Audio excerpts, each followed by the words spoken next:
जय जगन्नाथ सांग मैंने आज चलते देखा पणस गोटा तरकारी। प्रथम मु मसला नहीं आमर पिज रसुण अदा सोरिष आमर जीरा आ रहा गोटा मसला सब नहीं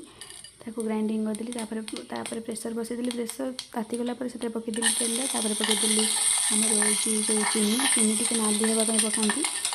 से पकईदी तेजपत्र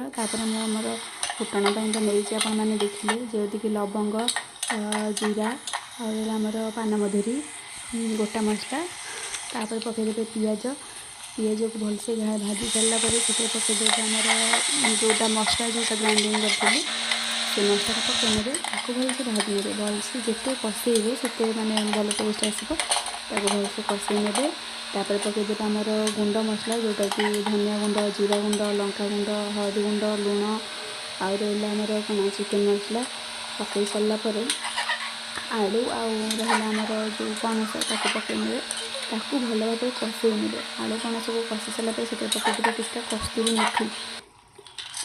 बोले बास्ना टी आसे भाजी सारापर कषे सारापर से पकईदे बुट डाली जोटा कि मुझे बतुरे रखी आगुरी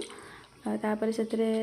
कषे सारापर से देदेवे पानी जोड़े सीटी दे सारापर ओल्हेदेवे आमर हो गला पणस आलू तरकारी भिडियो भल करने टाटा।